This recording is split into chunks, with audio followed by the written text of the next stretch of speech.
독일 베를린에 있는 페르가몬 박물관. 이곳에 20세기 최고의 고고학적 발견이라 불리는 한 고대 유물이 복원되어 있습니다. 실물 크기로 부조된 사자는 금방이라도 뛰쳐나올 듯 생생하며 푸른색 벽돌로 장식된 14m 높이의 육중한 성문은 지금도 한 제국의 위용을 드러내는데 전혀 손색이 없습니다. Ihn zu sehen ist sozusagen das Resultat dieser Rekonstruktion, aber angepasst natürlich an die Größe des Museums. Denn man weiß ja, dass das Tor in Babylon sehr, sehr viel größer war als das, was man hier in Berlin im Museum sehen kann. Dies ist ja nur ein kleiner Teil, praktisch als Beispiel für das gesamte Tor aufgebaut. 바빌론 제국. 사실 불과 100여 년 전만 해도 유럽인들은 그리스나 로마 외에 타 대륙에 고도의 문명이 존재했다는 사실을 믿지 않았습니다. 하지만 바빌론의 등장과 함께 그러한 편견은 순식간에 깨지고 말았죠.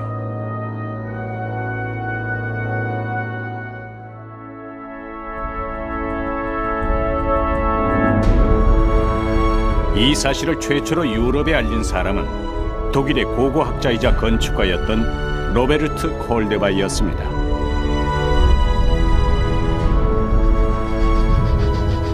그는 19세기가 끝날 무렵인 1899년 미지의 바빌론을 찾아 기차에 몸을 실었죠. 이미 유럽 학자들 사이에 메소포타미아에 관한 근동 연구가 활발하던 시기였습니다. 그는 기차에 내려서도 다시 3주 넘게 낙타 카라반을 이용 이라크의 사막을 횡단해야만 했습니다.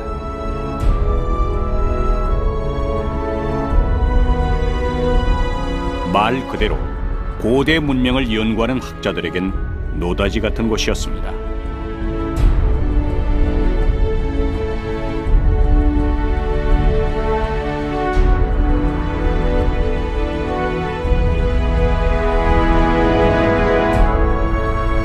콜데바이는 인부들과 함께 사막 20m까지 파들어갔고 그곳에서 잃어버린 고대의 건물 터들을 발견했습니다.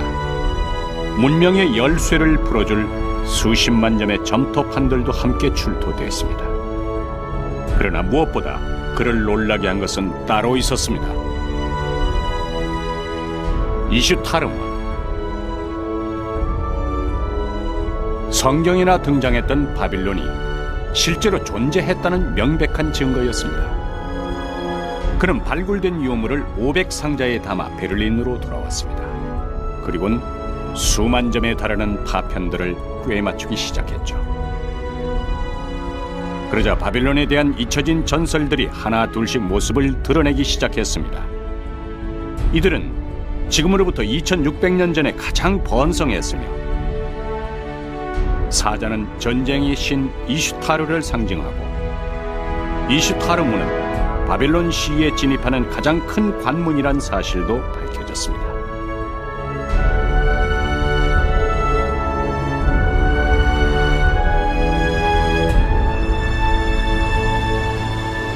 바빌론이 존재했다는 땅 이라크.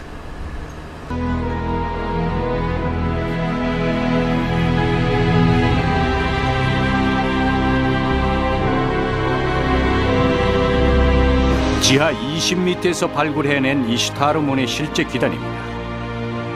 바빌론 심장부로 진입했던 가장 큰 관문이기도 했죠. 그렇다면 아직 30%도 발굴되지 못한 바빌론은 언제 누구에 의해 건설됐을까요? 그것은 바로 이 사람, 지금의 이라크 남부 지역 출신의 이 젊은이로부터 시작됐습니다. 어려서부터 총명했고 야망이 넘쳤던 이 젊은이는 아버지와 함께 아시리아로부터 바빌론을 되찾았고 기원전 605년 아버지가 죽자 바빌론의 왕위에 등극하게 됩니다.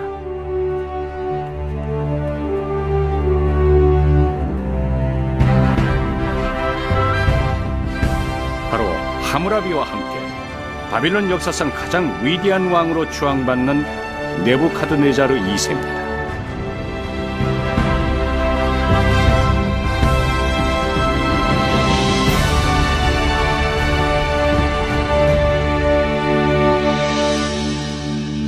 그는 등극하자마자 아시리아의 잔존 세력들을 물리치고 곧바로 주변국 정벌에 나섰습니다.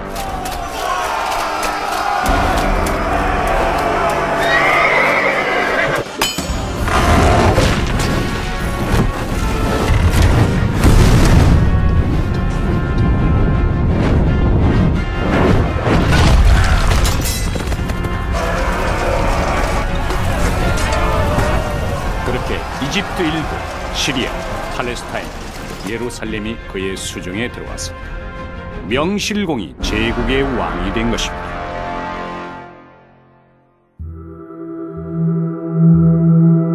그는 여기서 얻은 부를 통해 사막 위에 역사상 가장 거대한 도시를 건설했죠. 바빌론입니다. It was a very large city with splendid monumental architecture. And it must have been a very impressive place. 우리는 역사를 통해 그리스를 잘 알고 있죠. 그들은 기원전 300년경 이미 철학과 수학, 건축과 예술에서 인류 역사상 가장 위대한 업적들을 남겼습니다. 그렇다면 당시 그리스의 학자들은 그들보다 약 300년 전에 번성했던 바빌론에 대해 어떻게 알고 있었을까요?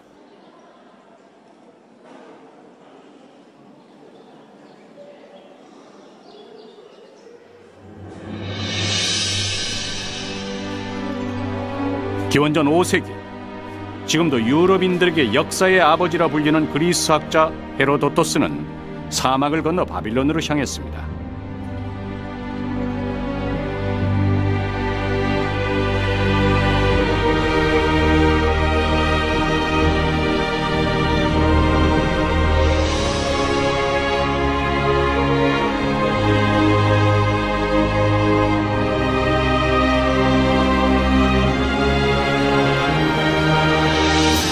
짧은 쪽 성벽의 길이는 18km에 달하며 긴 쪽은 무려 72km까지 뻗어 있다.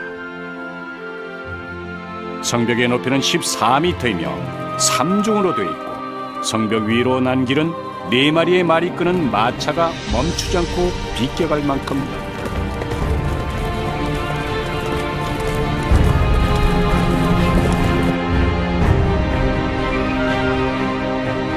훗날 학자들의 연구 결과 당시 바빌론의 인구는 약 15만 명 정도였던 것으로 밝혀졌습니다. 오늘날에 비하면 보잘것없어 보이지만 기원전 6세기 당시엔 세계 어떤 도시보다 큰 규모였습니다.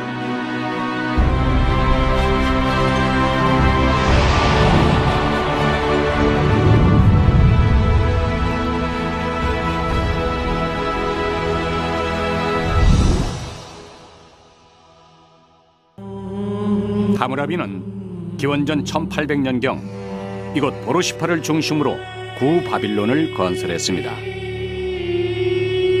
그는 제국을 다스리기 위해 하무라비 법전으로 유명한 세계 최초의 성문법을 탄생시켰죠.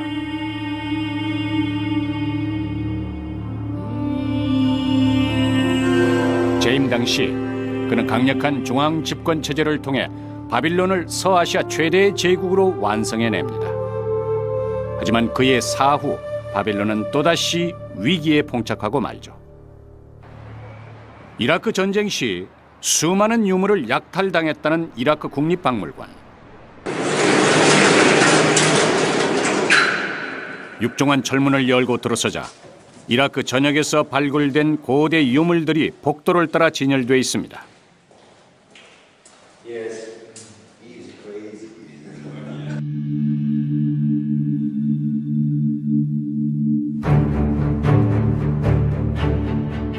통로 끝 박물관 정중앙에서 만난 아시리아 유물관.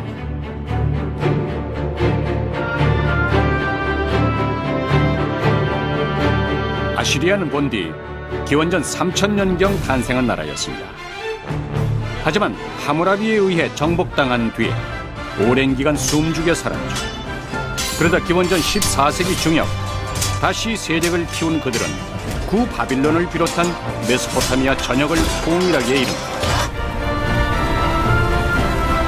메소포타미아의 중심도시 바빌론은 아시리아인들에게 늘 경계의 대상일 수밖에 없었을 것입니다. One such king called Sennacherib at one point destroyed the entirety of the city, razing it to the ground, at least according to his own inscriptions. But very soon afterwards, his successor already started to rebuild the city because he was aware that without the city of Babylon, the culture of Mesopotamia could not exist. 아시리아는 니네베를 중심으로 성장을 거듭하여 하므라비가 건설했던 바빌론 전역은 물론 페르시아만에 이르는 광대한 제국을 건설합니다.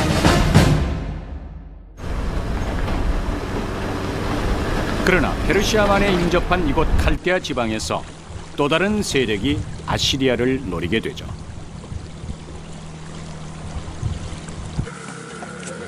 흔히 칼데아인이라 불리는 이들은 기원전 수천 년 전부터 어업과 목축업, 농경을 하며 살아왔습니다. 이들은 다른 어떤 지역보다 풍요로움을 누릴 수 있었습니다. 유프라테스와 티그리스라는 두 강이 있었기 때문이죠. And they were on the fringes of Mesopotamia, towards the Indian Ocean, towards Iran. And they were not sort of wild people in the swamps. They were very highly educated, quite rich people.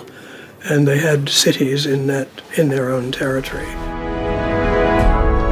무엇보다 이들이 성장할 수 있었던 배경은 무역이었습니다. 유럽과 인도의 풍부한 물산들이 이곳에 들어왔고 부를 축적할 수 있었습니다. 그리하여 때를 기다렸던 이들에게 드디어 기회가 찾아왔습니다. 그 선두에 네부카드네자르 2세가 있었죠.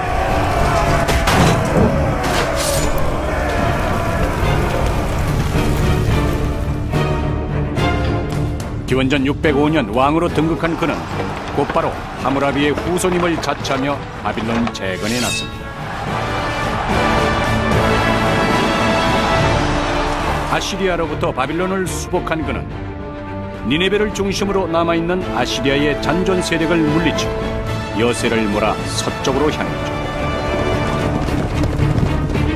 그리하여 지중해 연안에 있는 시리아를 비롯하여 예루살렘,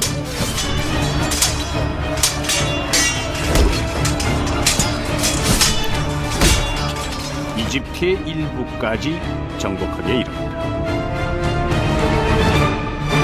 Nebuchadnezzar used the city of Babylon as his capital, and since he was a great military campaigner who conquered regions such as the area of Judah and the city of Jerusalem, he had access to great amounts of wealth which he used to rebuild Babylon, to turn Babylon into a great city.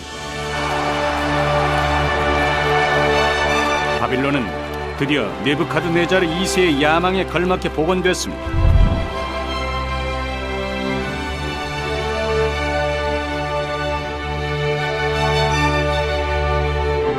행렬의 길이라 불리는 이 진입로를 따라가면 높이 14m, 폭 50m의 이슈타르 문이 가로막았고 그 내부엔 온갖 수목으로 장식된 공중정원, 훗날 바벨탑이라 불리는 지구라트도 건설됐습니다.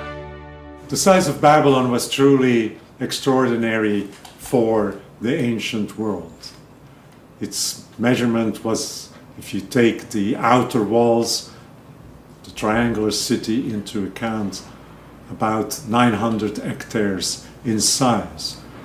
No ancient city of the Mediterranean world ever reached that size until we get to the city of Rome during the Roman Empire.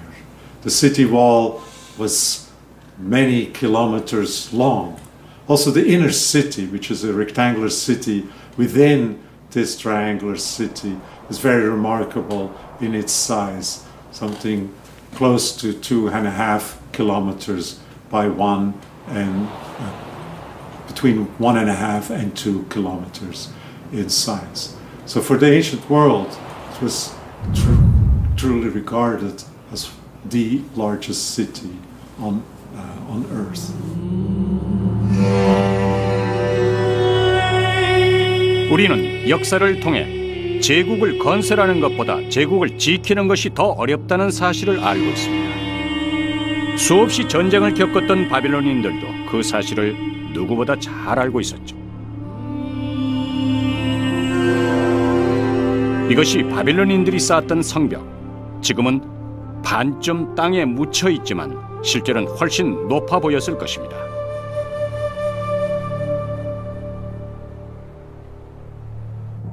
돌이 귀했던 까닭에 성벽의 재료는 오로지 흑벽돌이었습니다.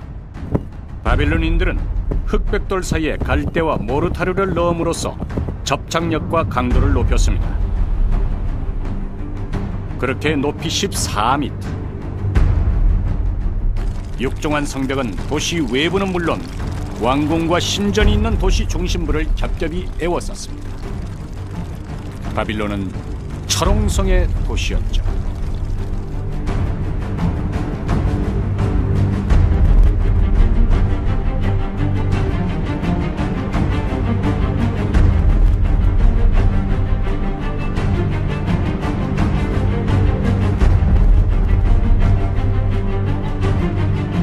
두께 7m가 넘는 성벽 위로는 마차가 지나다녔고 곳곳에 망루에 선 24시간 침입자를 관찰했을 것입니다.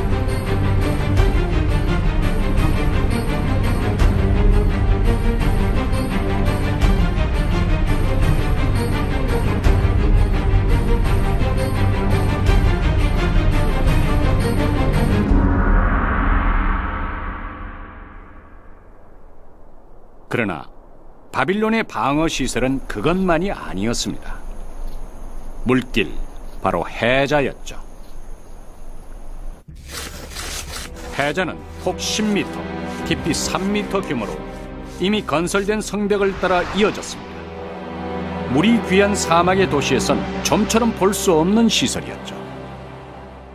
The city of Babylon is located on one of the branches of the Euphrates River, and actually the river runs straight through the center of the inner rectangular city.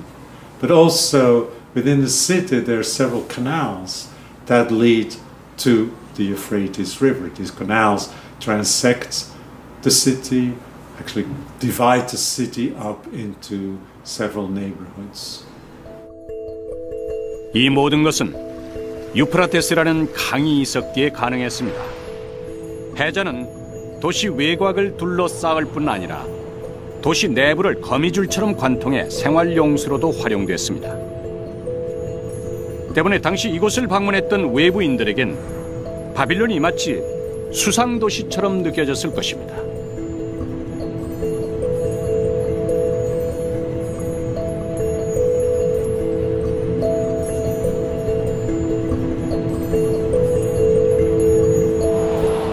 이것은 당시 바빌론의 하수 시스템을 재현해 본 것입니다. 자연석이 아닌 인공물에 의한 하수 시스템은 인류 역사상 바빌론이 최초로 완성해낸 작품으로 알려져 있습니다. بنظام صحي متطور، نظام تصريف صحي متطور، بعمل أقنية طويلة فيها قنوات مصنوعة من الفخار ومربوطة بالأسفلت لمنع تسرب المياه منها. 인류가 이룩한 모든 문명은 강에서 탄생했습니다. 강을 어떻게 다루냐에 따라서 진화의 성패가 걸렸던 것입니다. 바빌론도 예외가 아니었습니다. 지금은 물길이 달라졌지만 한때 유프라테스 강이 흘렀던 강가에 있는 이 벽돌 더미는 당시 바빌론인들이 세웠던 다리의 흔적입니다.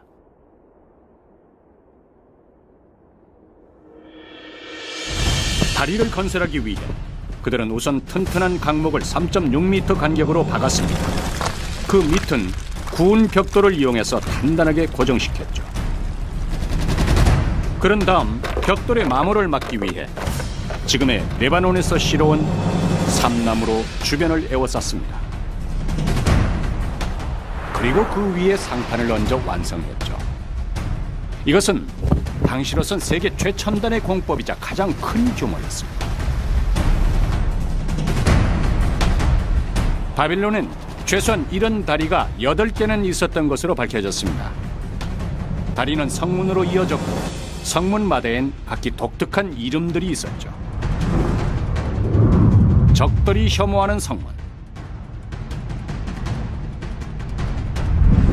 침입자들이 싫어하는 성문,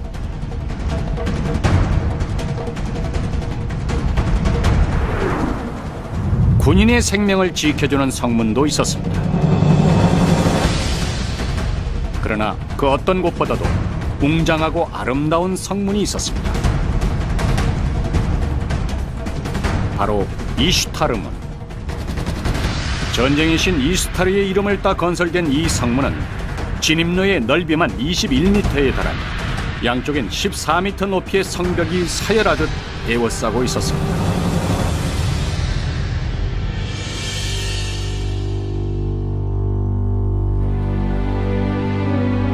성문 곳곳엔 수많은 사자와 황소, 용과 같은 부조들이 청색 벽돌 위에 장식되어 있었습니다. 모두 바빌론의 신을 상징하는 신성한 동물들이었습니다.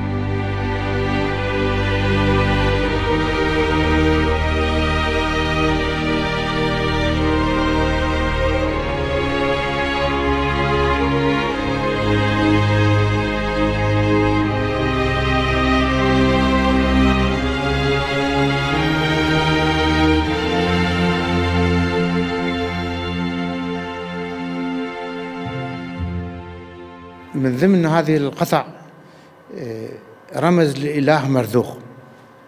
إله مرذوخ كان يعبد في مدينة بابل كرئيس الآلهة. هذا التنين يرمز إلى المرذوخ، له رأس تنين وكذلك ذيل أفعى، وكذلك الجلد حراشف الأفعى ومقالب الأسد، كلها يرمز إلى قوة الإله مرذوخ الذي كان يعبد في بابل وهو كبير الآلهة عند البابليين. 만약 적이 이 성문을 통과했다면 가장 먼저 이 신성한 동물들을 거쳐야 했을 것입니다. 황소로 상징되는 날씨의 신 아다드와 바빌론의 주신이었던 마르둑의 상징인 용, 그리고 왕을 상징했던 사자. 이 모두는 적이 공포감을 극도로 느낄 수 있는 아주 효과적인 장치이기도 했죠. These images of lions, bull, and dragon were produced in yellow or in a golden color, glazed brick of golden color onto a background of blue. And one could imagine that especially at night only the golden animals would be visible. So walking at night of this road, one would feel surrounded by these images of the gods. 이슈타르 문을 통과하면 3, 4층 높이의 주택들 사이로 도심을 관통하는 중앙 대로가 있었습니다. 그런데 이곳에서도 놀랄만한 사실이 밝혀졌죠. 대로에 깔린 검은 물질, 이것은 아스팔트였습니다. 놀라운 것은 또 있었죠. 왕궁 한쪽에 마련된 이 드넓은 공간. 연구 결과 이곳은 당시의 왕이 외국 사신들을 접견하는 아련실로 밝혀졌습니다. 여기엔 이미 그리스인들이 최초로 발명했다고 전해지는 아치 기술이 사용되고 있으며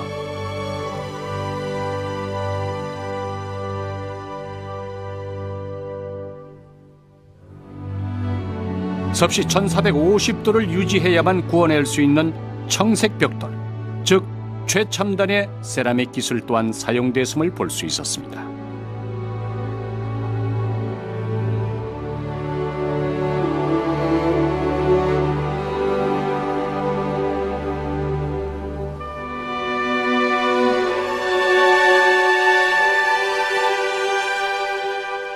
웅장하게 꾸며진 아련실은 훗날 이곳을 정복했던 알렉산더 대왕이 최후를 맞이한 곳으로도 유명합니다.